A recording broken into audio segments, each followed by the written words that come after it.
دیکھیے ایک بات، ایک نکتہ سمجھ لیجئے، جسے ہم نعمتیں سمجھتے ہیں ان میں سے کوئی شے نعمت نہیں ہے جب تک کہ نعمت ہدایت ساتھ نہ ہو۔ آپ کو اللہ نے دولت دی ہے، نعمت نہیں ہے، اگر ہدایت نہیں ہے آپ کو عیاشی میں اور طرح طرح کی غلط حرکتوں کے اندر مبتلا کرے گی، اسراف اور تبذیر کے راستے دکھائے گی۔ تو یہ دولت نعمت تو نہ ہوئی، زحمت ہوئی، رحمت تو نہ ہوئی۔ اگر اللہ نے آپ کو صحت دی ہے اور ہدایت نہیں دی ہے، آپ غلط کاموں میں اپنی اس جسمانی قوت اور صلاحیت کو صرف کریں گے۔ صحت نعمت نہیں ہے اگر ہدایت نہ ہو، دولت نعمت نہیں ہے اگر ہدایت نہ ہو، اولاد نعمت نہیں ہے اگر ہدایت نہ ہو۔ اس کے لیے تو مسئول ہو جائیں گے آپ اللہ کے ہاں۔ آپ نے اپنی اولاد کو کیا تربیت دی تھی؟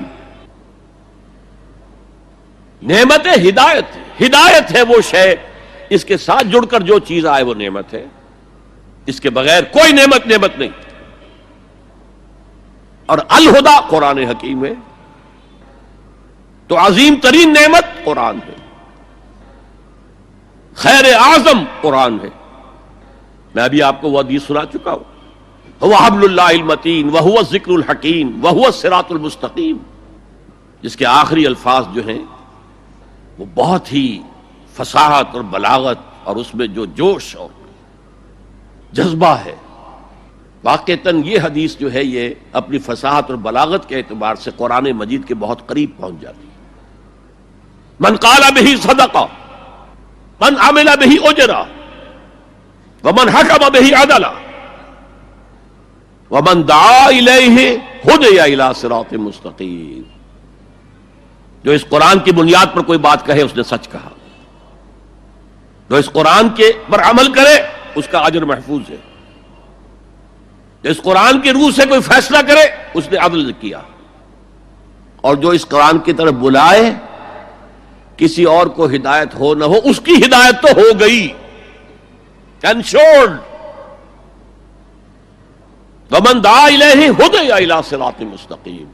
اور اس میں جو پہلے آیت تھی نا اس میں بھی یہی ہے، ومن یعتصم باللہ فقد ہدی الی صراط مستقیم۔ آیت نمبر 101 جو ہے ہماری آج کی گفتگو 102، 103، 104 پر ہے، اس سے پہلی جو آیت ہے وَمَن يَعْتَصِم بِاللَّهِ فَقَدْ هُدِيَ إِلَىٰ صِرَاطٍ مُسْتَقِيمٍ۔ اور اللہ کے ساتھ جڑ جانے کا ذریعہ قرآن کے ساتھ جڑ جانا۔ پہلا کام ہو گیا دعوت الی القرآن، دوسرا کام امر بالمعروف نہی عن المنکر۔ یہ ہم کافی مرتبہ دیکھ چکے ہیں حضرت لقمان کی نصیحتوں میں بھی، یا بنی اقم الصلاۃ وامر بالمعروف وانہی عن المنکر واصبر علی ما اصابک ان ذلک من عزم الامور۔